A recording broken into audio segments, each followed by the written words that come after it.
जय हिंद साथियों, वंदे मातरम। स्वागत है आपका आपके अपने यूट्यूब चैनल अभिनंदन एकेडमी में, जिसमें हम आर्मी जीडी के सेट लगा रहे हैं, जिसके 11 सेट कंप्लीट हो चुके हैं। आज रहेगा सेट नंबर 12वां। तो देखते हैं हम 12वें सेट का हमारे पास फर्स्ट क्वेश्चन क्या है। पहला क्वेश्चन है, जयपुर के राजा सवाई जय सिंह ने जंतर मंतर कहाँ नहीं बनवाया था।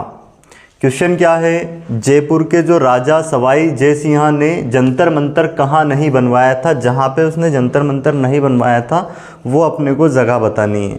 तो उसने जयपुर में भी बनवाया था, उज्जैन में भी बनवाया था, दिल्ली में भी बनवाया था और वाराणसी में बनवाया था, परंतु कोलकाता में नहीं बनवाया था। तो ऑप्शन डी इसका बिल्कुल सही आंसर होगा। इसका आंसर क्या होगा, कोलकाता। कोलकाता में उसने जंतर मंतर नहीं बनवाया था, जो कि जंतर मंतर क्या है, एक प्रकार की वेधशाला है।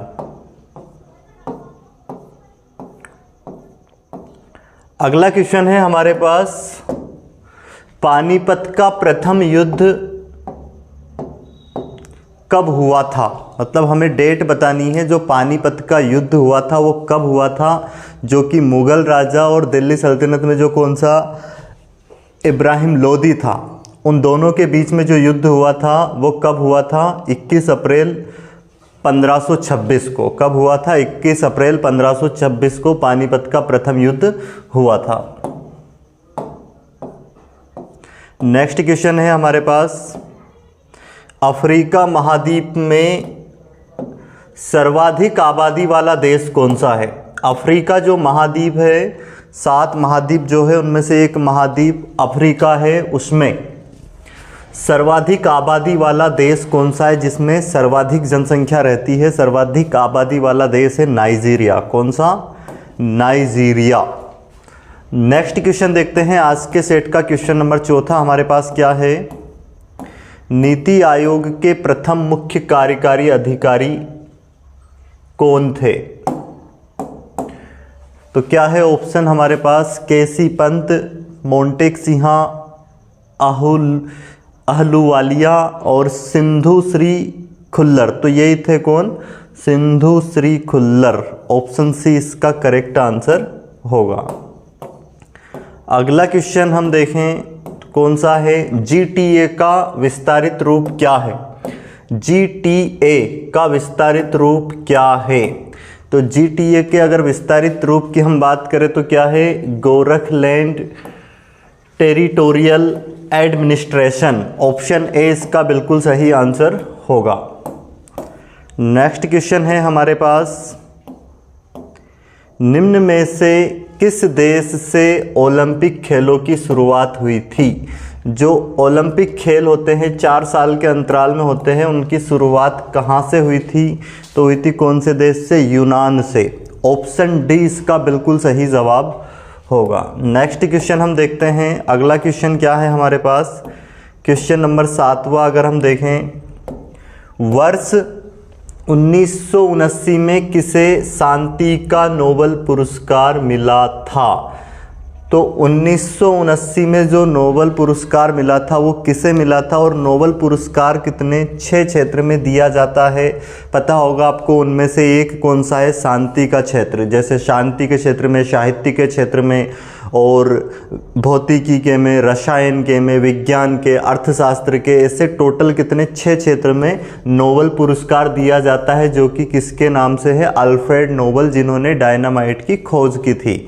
तो ये शांति के क्षेत्र में मिला था किन्हें, मदर टेरेसा को मिला था। कब मिला था, 1979 में। ये डेट भी आपको ध्यान रखना है। और किन्हें मिला था, मदर टेरेसा को। कौन से क्षेत्र में मिला था, तो शांति के क्षेत्र में। एक भारत के जो रविंद्रनाथ टैगोर है उनको मिला था साहित्य के क्षेत्र में, और साहित्य के क्षेत्र में उनको कब मिला था, 1913 में।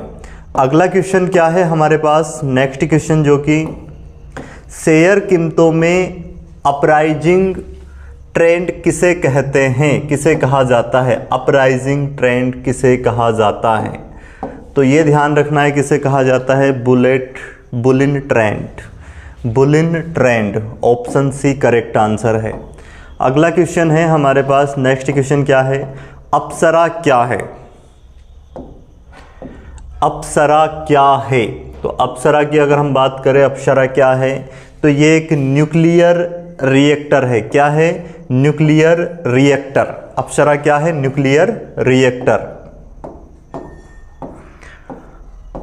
नेक्स्ट क्वेश्चन है हमारे पास, विश्व का सबसे बड़ा द्वीप कौन सा है? विश्व का सबसे बड़ा द्वीप, अगर विश्व के सबसे बड़े हम द्वीप की बात करें तो वो है ग्रीनलैंड। कौन सा? ग्रीनलैंड विश्व का सबसे बड़ा द्वीप है।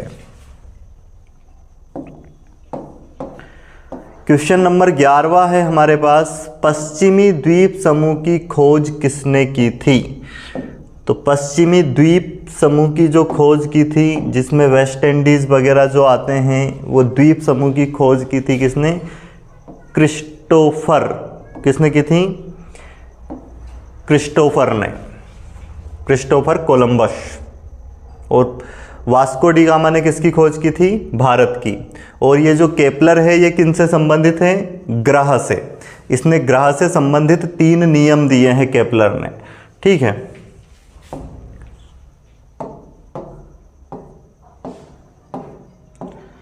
भारतीय संविधान में नीति निदेशक तत्व किस देश के संविधान से लिया गया है?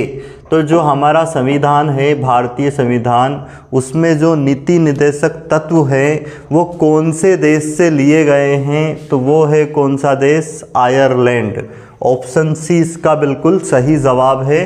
क्या आ जाएगा करेक्ट आंसर इसका? आयरलैंड।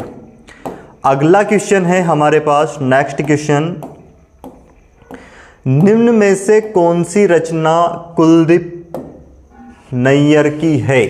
निम्न में से कौन सी रचना कुलदीप नैयर की है?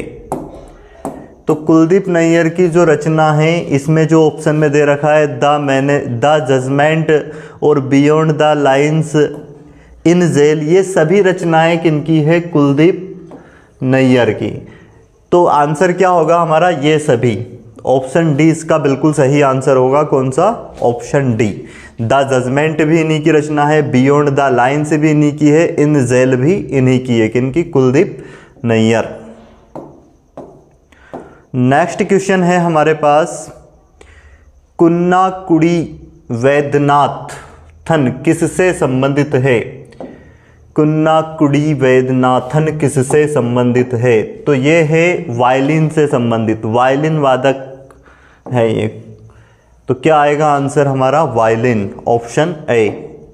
अगला क्वेश्चन हम देखते हैं, क्वेश्चन नंबर 16वां क्या है हमारे पास, चंद्रमा की सतह पर। अब चंद्रमा की सतह पर क्या होता है? देखो, कोई वस्तु अगर जो पृथ्वी पे, जिसका ये मान लिया जाए पृथ्वी है और चंद्रमा,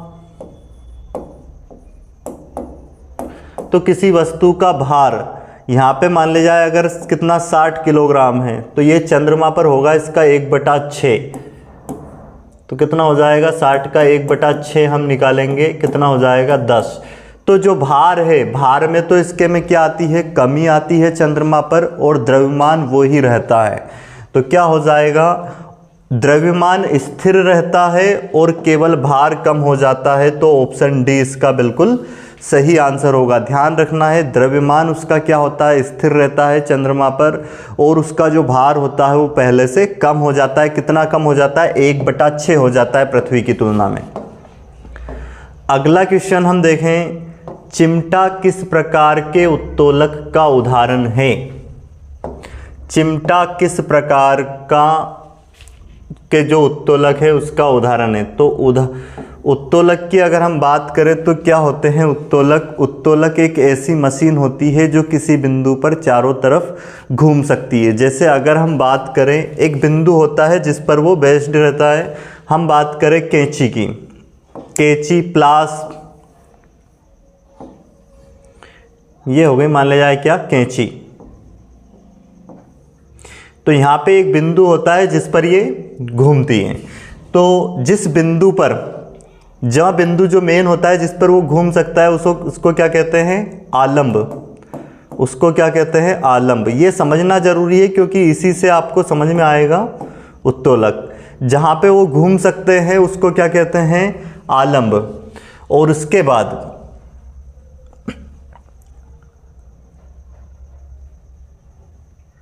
जहां पे उसको पकड़ के जो मतलब उस पे भार लगाया जाता है उसको क्या कहा जाता है? आयश।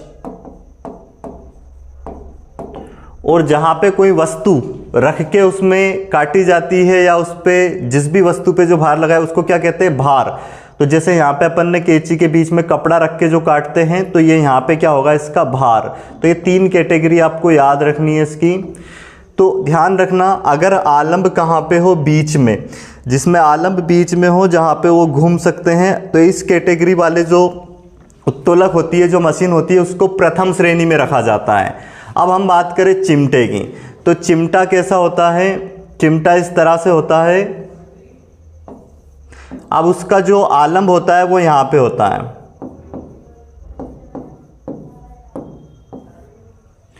और जो भी वस्तु इससे उठा, और ये क्या होता है? जहाँ पे भार इस पे ये लगाया जाता है, वजन जो चिमटा या उसको क्या कहते हैं? आयश। आयश बीच में होता है। और अगर आयश बीच में हो, आलंब यहाँ पे हो कोने पे, और यहाँ पे वो भार आ जाए बीच में जहाँ जिससे वस्तु को उठाया जाता है, तो ये आ जाते हैं किसमें? तृतीय श्रेणी के उत्तोलक में। कौन सी में? तृतीय। ये प्रथम में आएगा। जैसे अगर हम बात करें कैंची, प्लाश, शंडाशी, ये जो भी होते हैं ये सब प्रथम श्रेणी में। और चिमटे से रिलेटेड जो भी इस तरह के जो आइटम आएंगे वो किस में आ जाएंगे? तृतीय श्रेणी में। अब द्वितीय श्रेणी में कौन से आएंगे? द्वितीय श्रेणी की अगर हम बात करें तो इसमें आ जाएगा कौन सा? जैसे हम बात करें सरोते की। अब सरोता कैसा होता है? इस तरह से यहाँ पे उसमें ये आलंब होता है, और आयस कहाँ पे होता है? यहाँ से भार लगाया जाता है, इसमें आयस होता है, और यहाँ पे जो वस्तु काटनी होती है उस, जैसे अगर हम सरोते से सुपारी ही काटे तो वो यहाँ पे रखेंगे बीच में, तो ये क्या हो जाएगा? आयश, सॉरी भार होगा ये, और यहाँ से इस पे आयस लगाया जाएगा, ये आयस होगा। तो इस कैटेगरी के जो उत्तोलक होते हैं जिसमें भार बीच में हो, मध्य में, तो वो क्या हो जाएगा? वो आएगा किसमें? द्वितीय श्रेणी में। तो हमसे किसका पूछा था? चिमटा जो है वो किस श्रेणी में आएगा? तो ध्यान रखना, चिमटा तृतीय श्रेणी का उत्तोलक है। और अगर हमसे बात करें कैंची, प्लास, ये किस में आ जाएंगे? प्रथम श्रेणी के उत्तोलक में। और द्वितीय श्रेणी में क्या आ जाएंगे? सरोते, ये सब किस में आ जाएंगे? इसमें सॉरी द्वितीय श्रेणी में। इनको डिटेल में मैं पढ़ाने वाला हूं, आपको एक क्लास पूरी उत्तोलक पे ही लेने वाला हूं। तो अब यहाँ पे अभी तो आपको ध्यान रख लेना है, चिमटा किस में आ जाएगा? तृतीय श्रेणी में। अगला क्वेश्चन हम देखते हैं, द्रवों में पृष्ठ तनाव का कारण है अणुओं के मध्य कौन सा बल? जो द्रव होता है उसमें द्रव में पृष्ठ तनाव का जो कारण होता है, जैसे अगर आपने देखा होगा किसी पात्र में अगर द्रव भरा हो तो सरफेस टेंशन जो होता है, जो पृष्ठ तनाव रहता है, वो जो अणु होते हैं उनमें ही, जैसे पानी के अणु हैं तो पानी के अणु ही एक दूसरे में क्या एक बल लगेगा, जो कि समान प्रकार के अणुओं में लगने वाले बल को क्या कहते हैं? ससंजक बल। तो ये जो सरफेस टेंशन जो यहाँ पे बनेगा, जो पृष्ठ तनाव होगा, वो एक ही प्रकार के अणुओं के मध्य लगने वाला बल है, इसलिए कौन सा हो जाएगा? वो ससंजक बल कहलाएगा। ऑप्शन बी इसका बिल्कुल सही आंसर होगा। क्या आएगा आंसर? ससंजक बल। द्रवों में पृष्ठ तनाव का कारण है अणुओं के मध्य ससंजक बल। तो इस टॉपिक को हम, फिजिक्स का टॉपिक है, ससंजक बल, असंजक बल, ये समझने वाले हैं डिटेल में। तापमान की वृद्धि के साथ कार्बन प्रतिरोध होता है। तो तापमान में जैसे ही हम किसी पदार्थ का ताप बढ़ाते हैं तो उसका जो प्रतिरोध होता है वो क्या होता है? घटता है। तो प्रतिरोध क्या होगा? घटेगा। कार्बन प्रतिरोध क्या होगा? इसका घटेगा। नेक्स्ट क्वेश्चन है हमारे पास, पीली रोशनी में एक गहरी नीली वस्तु कैसी दिखाई देती है? पीली रोशनी हो, प्रकाश कैसा हो, पीला, उसमें एक गहरी नीली वस्तु को अगर हम देखें तो वो काली दिखाई देगी। ऑप्शन डी इसका सही जवाब हो जाएगा। अगला क्वेश्चन है हमारे पास, क्वेश्चन नंबर 21वां देखें आप। फ्लोरीन, क्लोरीन, ब्रोमीन, आयोडीन आदि के समूह को क्या कहते हैं? फ्लोरीन, क्लोरीन, ब्रोमीन, आयोडीन आदि के समूह को, ये जो समूह है इसको कहा जाता है हैलोजन। केमिस्ट्री का टॉपिक है ये, क्या कहा जाएगा? हैलोजन। अगला क्वेश्चन देखते हैं हम, क्वेश्चन नंबर 22वां है हमारे पास। निम्न में से कौन सी अक्रिय गैसें हैं? ये जो हमें दी गई हैं गैस, इनमें से कौन सी अक्रिय गैसें हैं? तो ध्यान रखना, क्रिप्टॉन, जेनान, रेकॉन, ये रियान है। ये सभी गैस कौन सी है? ये सभी अक्रिय गैसें हैं।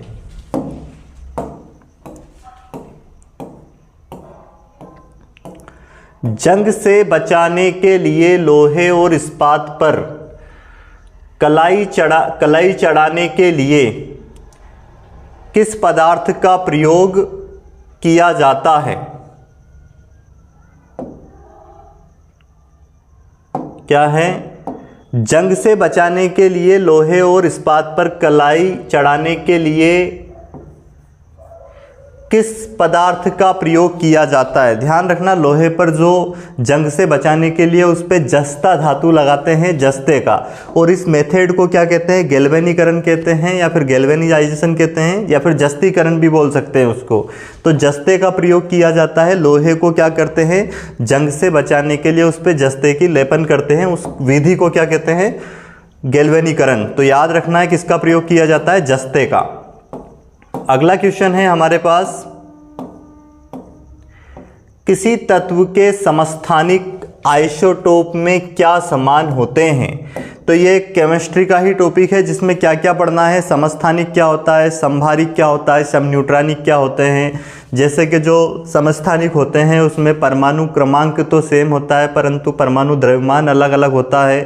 तो उसी तरह से ये इस टॉपिक है, पूरे पढ़ने वाले हैं हम। इसमें क्या है? ये समस्थानिक। तो समस्थानिक में क्या समान होता है? तो इसमें ध्यान रखना, जो प्रोटॉन होते हैं, प्रोटॉन की संख्या क्या होती है? सेम होती है। समस्थानिक में किसकी संख्या? प्रोटॉन। अगला क्वेश्चन हम देखते हैं, क्वेश्चन नंबर 25वां क्या है हमारे पास। थर्मामीटर में किस धातु का प्रयोग किया जाता है? थर्मामीटर में कौन सी धातु का उपयोग किया जाता है? तो जो थर्मामीटर होता है उसमें पारा धातु होती है, उसका प्रयोग किया जाता है। किसका? पारा का। नेक्स्ट क्वेश्चन है हमारे पास, पौधा कोशिका का पावर हाउस किसे कहा जाता है? बायोलॉजी का क्वेश्चन है।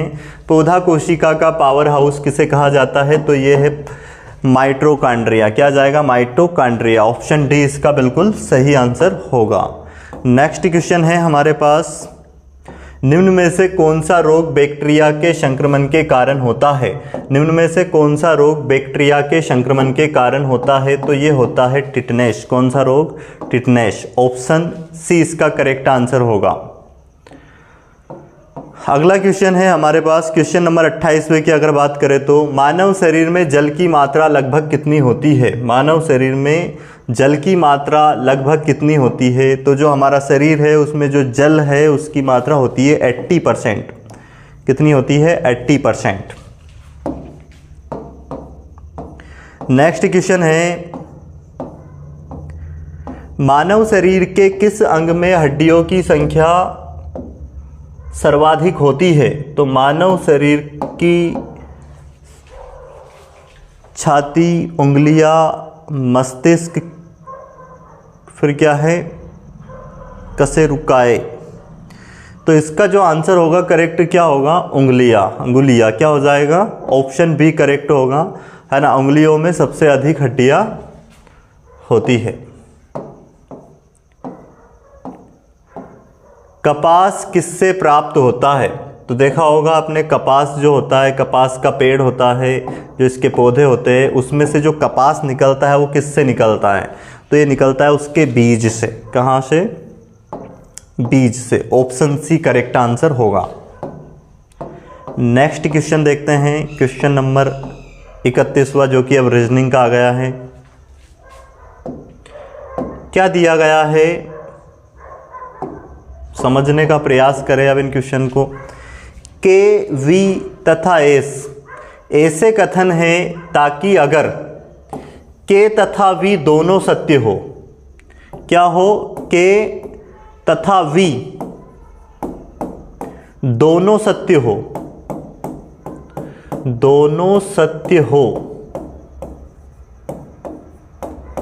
तब एस क्या होगा, एस क्या होगा, असत्य होगा, तब एस असत्य होगा। तो के हमेशा सत्य है, तब इनमें से कौन सा सत्य है, इनमें से कथन में से हमें बताना है कौन सा, मतलब के हमेशा सत्य, के को क्या होना चाहिए, सत्य है, तब इनमें से कौन सा सत्य है।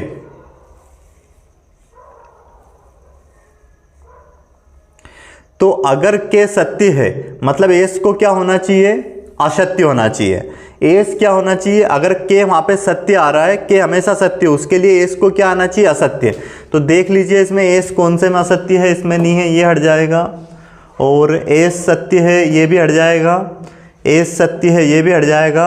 अगर एस असत्य है तब वी सत्य है, ये सही होगा, क्योंकि वी, इसको अगर हम लेंगे वी और के दोनों सत्य हो जाएंगे, तब एस क्या होगा, असत्य। अब इसमें एस असत्य दिया है तो हम इसका मतलब वी और के दोनों क्या होंगे, सत्य। और हमसे वही पूछा है कि के हमेशा सत्य है, तब इनमें से कौन सा सही है। तो एस असत्य है, तब वी और के दोनों क्या हो जाएंगे, सत्य हो जाएंगे। तो ऑप्शन डी इसका बिल्कुल सही आंसर होगा। अगला क्वेश्चन हम देखते हैं। नेक्स्ट क्वेश्चन क्या दिया है, जो कि डायरेक्शन से है। श्याम एक बिंदु से चलना प्रारंभ कर उत्तर की ओर 5 किलोमीटर चलता है। अब उत्तर किधर होगा, ऊपर। कितना चला, 5 किलोमीटर, ठीक है। फिर वहां अपने दाएं, अब ऊपर जा रहा है तो दाएं किधर होगा, इधर, राइट हैंड। कितना चलता है, 4 किलोमीटर। और फिर अपने बाएं, अब बायां किधर होगा, ऊपर, मुड़कर आगे चलता है। अब वहां किस दिशा की ओर जा रहा है, तो अब ऊपर कौन सी दिशा है, देख लीजिए आप कौन सी दिशा है, उत्तर। क्योंकि ये डायग्राम होता है, इधर क्या जो डायरेक्शन होती है उसके लिए, ये पूर्व है, ये क्या आ जाएगा, पश्चिम, और ये क्या होगा, ऊपर उत्तर, और नीचे कौन सी डायरेक्शन होगी, दक्षिण, और फिर ये उत्तर पूर्व, और ये होगा क्या, दक्षिण पूर्व, और इसकी बात करें तो दक्षिण पश्चिम, और ये हो जाएगा उत्तर पश्चिम, ठीक है। तो अभी ये इस दिशा में जा रहा है, तो कौन सी दिशा है ये, उत्तर में। तो इसका करेक्ट आंसर होगा ऑप्शन ए। अगला क्वेश्चन हम देखते हैं। नेक्स्ट क्वेश्चन क्या है हमारे पास, 33वां। एक आदमी का परिचय कराते हुए किसी महिला ने कहा, एक आदमी का परिचय कराते हुए किसी महिला ने कहा, एक महिला है,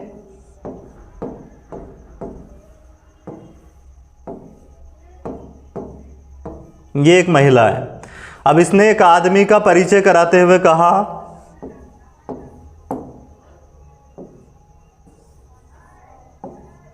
इस आदमी का परिचय कराते हुए इस महिला ने कहा, क्या कहा, उसके ससुर के पिता, मतलब इसका जो ससुर होगा, इसके ससुर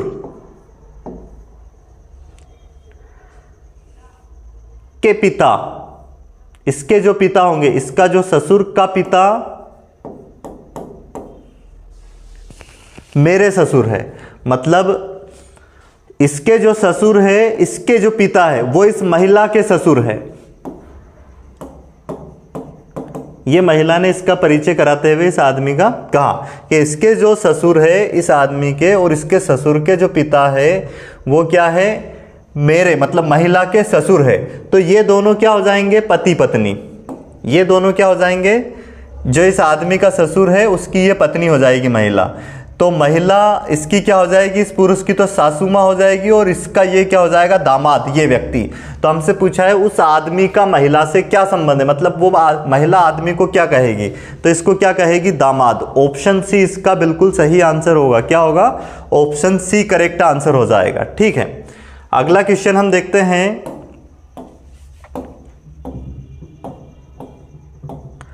चार व्यक्ति ए, बी, सी तथा डी, चार व्यक्ति ए, बी तथा ए बी सी तथा डी एक टेबल के चारों ओर केंद्र की ओर मुख करके बैठे हैं। इस तरह से एक वृत्ताकार टेबल ले लें हम, ये इसके केंद्र की ओर मुख करके बैठे हैं 4 व्यक्ति।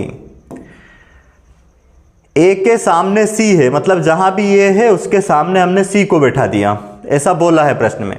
तथा सी के बाएं डी है। अगर सी ऊपर है तो उसका बायां लेफ्ट इधर होगा, तो इसके बाएं कौन है? सी के बाएं डी है। अब डी यहां पे हो गया, तो अब बचा कौन? एक बी, वो यहां पे हो जाएगा इसके सामने। हमसे फिर पूछा क्या है? तो दिए गए विकल्पों में से कौन सा वाक्य सही है? ए बी का पड़ोसी है, ए बी का पड़ोसी नहीं है, तो ये तो पड़ोसी है ए बी का, गलत हो जाएगा, नहीं है दिया है इसमें। और ए सी का पड़ोसी है, ए सी का पड़ोसी नहीं है, बिल्कुल सही है, ए सी का पड़ोसी नहीं है क्योंकि ये इसके सामने है। ए डी का पड़ोसी नहीं है, ए डी का पड़ोसी है, इसलिए ये भी गलत होगा। और ए सी का पड़ोसी है, ए सी का पड़ोसी है, तो ए सी का पड़ोसी नहीं है, ये भी गलत है। तो सही कौन सा होगा? ए सी का पड़ोसी नहीं है। और यहाँ पे है भी सही, ए सी का पड़ोसी नहीं है ये, क्योंकि इसके नज़दीक में जो होता है वो पड़ोसी कहलाता है, ए सी का पड़ोसी नहीं है। तो ये वाला सही होगा कौन सा? ऑप्शन बी इसका बिल्कुल सही आंसर होगा। अगला क्वेश्चन हम देखते हैं, क्वेश्चन नंबर 35वां। दिए गए विकल्पों में से संबंधित शब्द को चुनिए। दिए गए विकल्पों में से संबंधित शब्द को चुनिए। तो अगर इनको हम देखें, जड़ को क्या कहा गया है? तना। तो शाखा को क्या कहा जाएगा? जड़ को तना। तो शाखा से में क्या होगी? पत्ती। ऑप्शन सी करेक्ट आंसर होगा। शाखा में क्या लगेगी? पत्ती। अगला क्वेश्चन देखते हैं हम, सबसे छोटी प्राकृत संख्या कौन सी है? तो सबसे छोटी अगर हम प्राकृत संख्या की बात करें तो वो 1 से स्टार्ट होती है। सबसे छोटी प्राकृत संख्या क्या है? 1। और सबसे छोटी पूर्ण संख्या 0। और सबसे छोटी अभाज्य संख्या 2 है। सबसे छोटी भाज्य संख्या 4 है। हमसे पूछा था प्राकृत संख्या natural number, lowest natural number कौन सा है? तो 1 हो जाएगा। ठीक है, अगला क्वेश्चन हम देखते हैं। नेक्स्ट क्वेश्चन क्या है हमारे पास? Question number 37वां।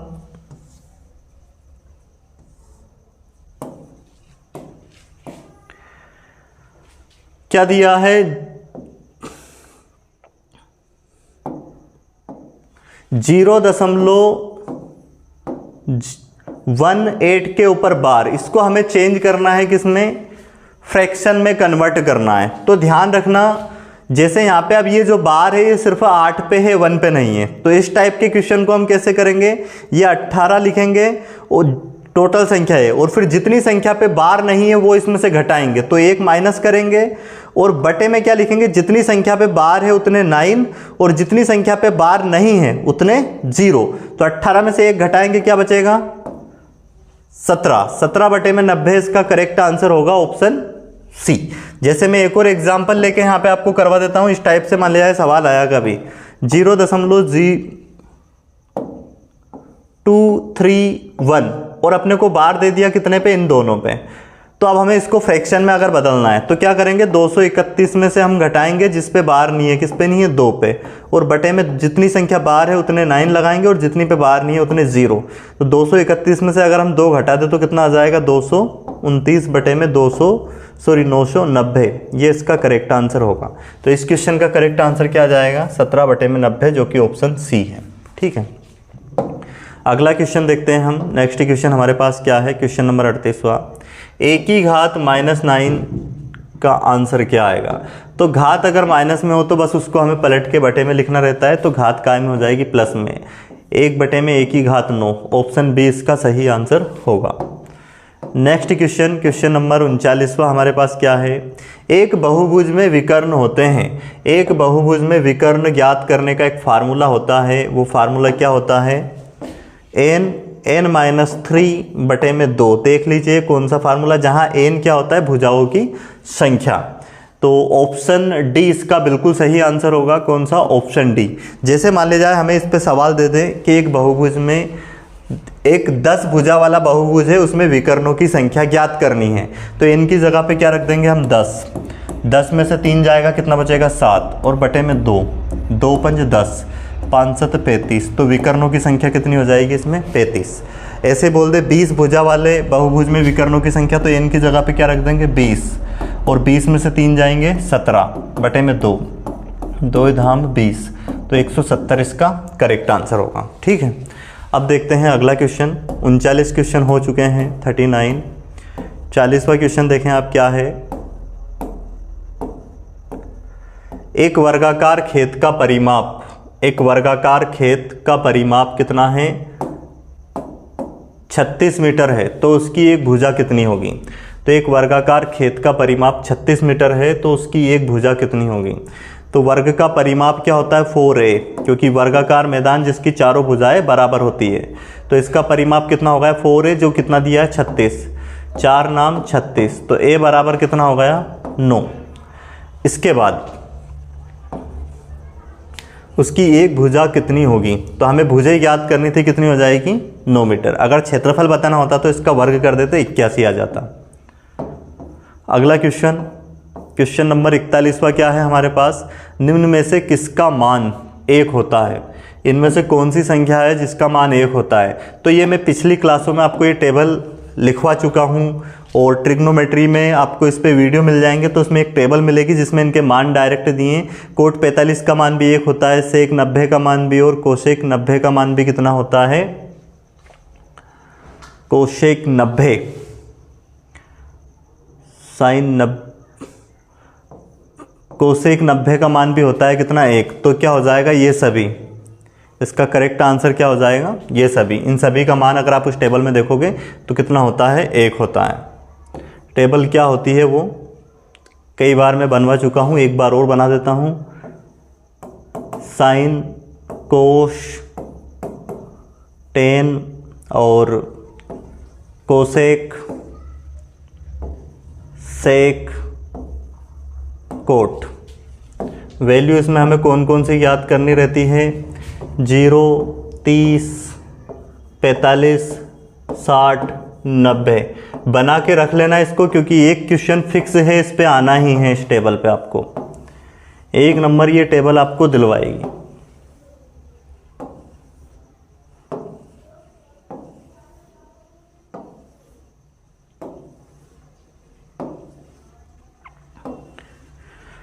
साइन 0 का मान 0 होता है, 30 का मान 1/2 होता है, 45 साइन 45 का मान 1/√2 और इसका √3/2, और साइन 90 का मान कितना होता है 1।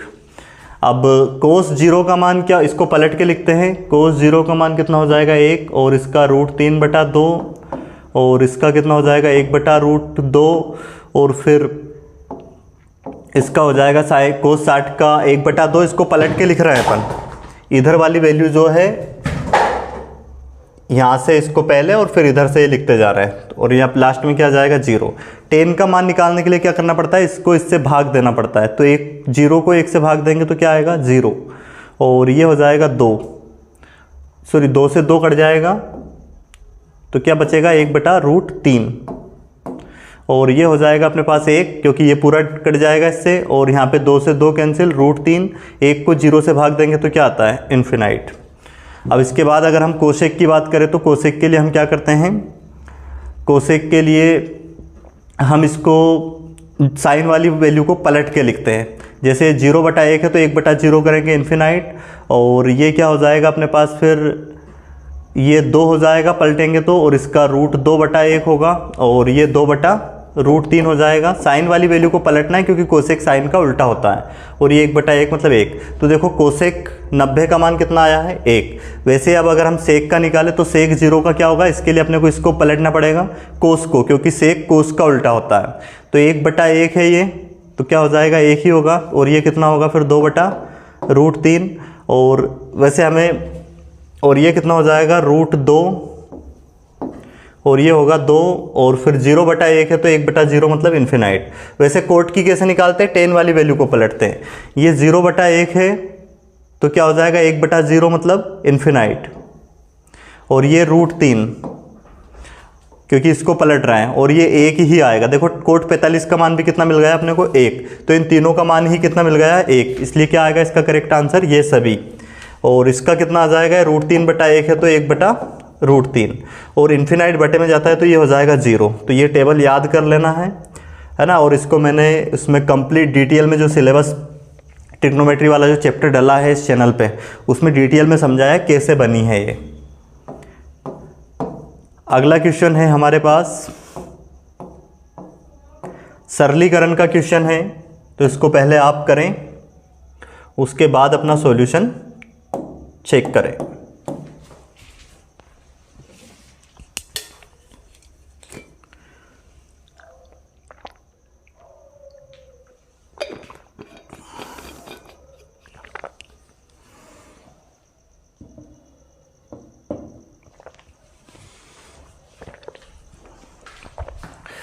क्या दिया गया है देखते हैं। देखो पहले हम इसको सोल्व करें अगर, तो कितना हो जाएगा, 3 दूनी 6 और 1 7/2, और ये होगा 7 दूनी 14 और 5 19/7, और ये मल्टीप्लाई में कितना है 7/19, और ये यहाँ पे माइनस का 1/2 है, और ये डिवाइड है यहाँ पे, मतलब इसके बटे में कुछ नहीं है, मतलब 1 है, तो डिवाइड हो जाएगा चेंज मल्टीप्लाई में, 1 ऊपर जाएगा और बटे में क्या आएगा 2। अब इसको अगर हम सोल्व करें तो 19 से 19 कैंसिल हो जाएगा, 7 से 7 कैंसिल हो जाएगा। अब ये हमारे पास कितना 7/2 है, और यहाँ प्लस में 1 आ जाएगा, इसके बटे में कुछ नहीं मतलब 1, और ये माइनस का गुना होगा इनका, तो 1/4 हो जाएगा, 2 दूनी 4। अब इनका अगर हम एलसीएम ले तो एलसीएम कितना आएगा 4। 7 से इसको अगर हम भाग दें, सॉरी इसको 2 से भाग दें, 2 दूनी 4, तो 2 का गुना ऊपर होगा 14, और 1 से भाग दे तो कितना होगा 4 बार में, तो 4 का गुना ऊपर करेंगे, 4 से 4 एक बार में कटेगा, 1 माइनस करेंगे, तो 14 4 18 में से 1 जाएगा, कितना बचेगा 17/4। अब इसको अगर हम सोल्व करें तो 4 चौके कितना हो जाएगा 16, 4 सही 1/4 इसका करेक्ट आंसर होगा, ऑप्शन ए इसका बिल्कुल सही जवाब होगा।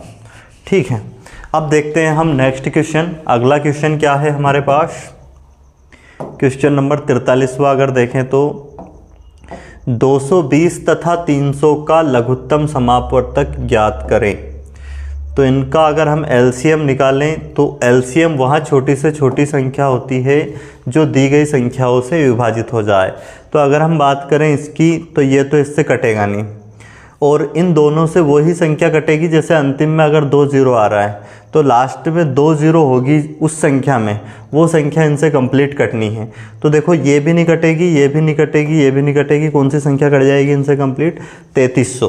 3300 को क्योंकि अगर हम भाग दें किससे 300 से, तो ये 300 से भी कट रही, 2 0 से 2 0 कैंसिल, और अगर इसको हम काटे किससे 220 से, तो उससे भी कटेगी ये, बाकी कोई सी भी संख्या नहीं है जो इनसे कटेगी ऐसी। इसको काटेंगे किससे 220 से, तो 1 0 से 1 0 ही कैंसिल, फिर कट जाएगा 11 से, 11 दूनी 22, और ये 11 33, 1 0 और 2 से काटेंगे 15 बार में, फिर कट जाएगा। तो क्या आएगा इसका करेक्ट आंसर, ऑप्शन डी होगा 3300। नेक्स्ट सवाल हमारे पास क्या है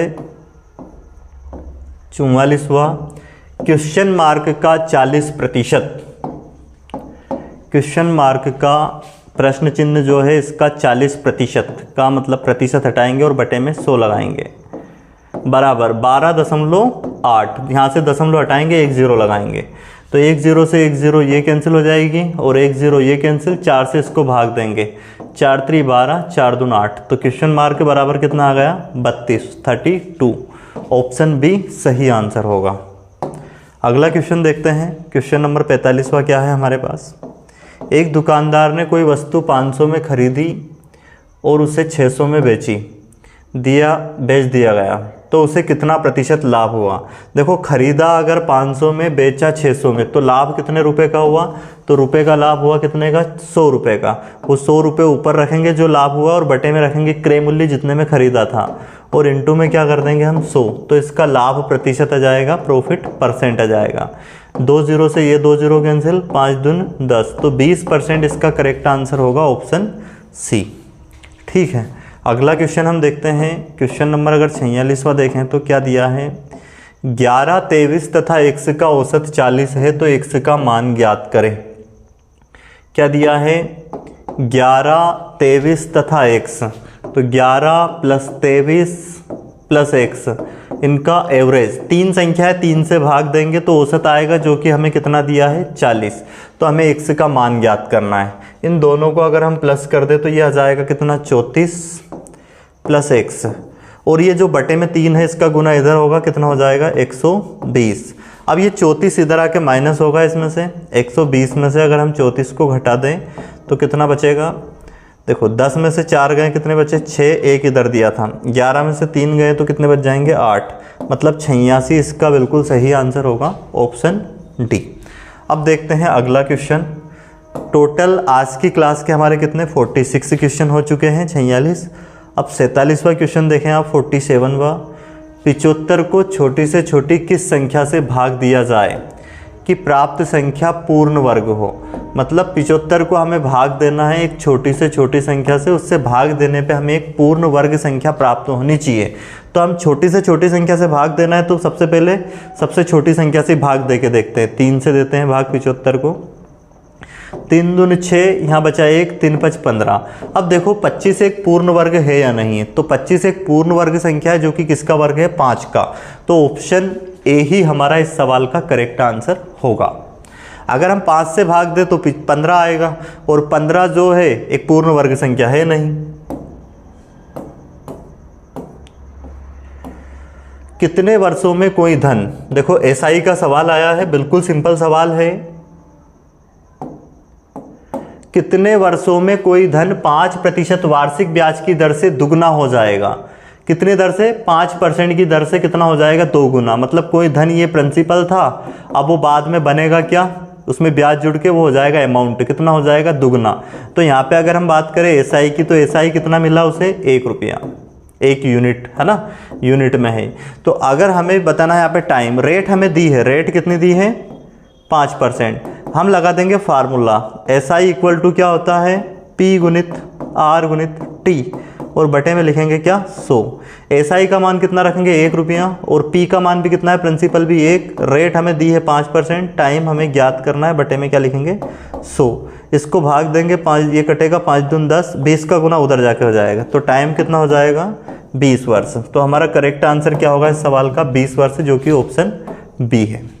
अगला क्वेश्चन हम देखते हैं। नेक्स्ट क्वेश्चन क्या है हमारे पास इसका, क्वेश्चन नंबर 49वां देखें आप, जो कि अनुपात समानुपात का क्वेश्चन है, और बिल्कुल आसान क्वेश्चन दिया है। x रेशियो y की वैल्यू आपको दी है, और इसको हमें पुट करना है इसमें, और डायरेक्ट मान ज्ञात करना है। x का मान कितना है 5, y का x का 6 है और y का 5 है, तो ये हमें रखना है यहाँ पे 5, x की जगह पे क्या रखेंगे 6, प्लस 3 इंटू वाई की जगह पे रखेंगे 5, सोल्व करना है।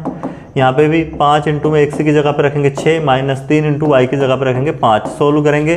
5 6 30 प्लस 15, और ये 30 माइनस 15, तो ये तो हो जाएंगे कितने 45, और ये कितना बचेगा 15, 15 एकम 15, 15 तिया 45, तो 3:1 इसका करेक्ट आंसर होगा, जो कि ऑप्शन बी दिया है। ठीक है, अगला क्वेश्चन देखते हैं अब हम। नेक्स्ट क्वेश्चन क्या है हमारे पास, जो कि लास्ट क्वेश्चन है आज की क्लास का। एक रेलगाड़ी 75 किलोमीटर प्रति घंटे की समान गति से चलती है, तो 350 किलोमीटर की दूरी तय करने में उसे कितना समय लगेगा। देखो समय बराबर क्या होगा, दूरी बटे में चाल, दूरी बटे में चाल। अब हमें दूरी दी है 350 किलोमीटर और स्पीड दी है 75 किलो। अगर इसको हम 25 से काटें तो ये कट जाएगा 25 तिया 75, और ये कटेगा 25 से कम 25, फिर 10 बचेंगे अपने पास, 25 चुके 100। अब इसको अगर हम भाग दें, इसको अगर हम डिवाइड करें 3 से तो क्या आएगा 3 चुक 12, 4 सही 2/3, तो ये 4 तो पूरे आवर हो जाएंगे, और इसको बदल देंगे मिनट में तो 60 से गुना कर देंगे, 3 दूनी 6, तो कितना हो जाएगा 4 घंटे 20 दूनी 40 मिनट, 40 मिनट, 4 घंटे 40 मिनट करेक्ट आंसर हो जाएगा ऑप्शन डी। तो ये इस तरह हमारे आज की क्लास में हमने 12वें सेट के 50 क्वेश्चन कंप्लीट कर लिए हैं। इसी तरह से डेली आपको इस चैनल पर एक सेट मिलना है। चैनल को सब्सक्राइब ज़रूर करें ताकि सभी वीडियो आपके पास ओपन हो और क्लास को ज़्यादा से ज़्यादा अन्य लोगों के पास भी आप शेयर करें। धन्यवाद।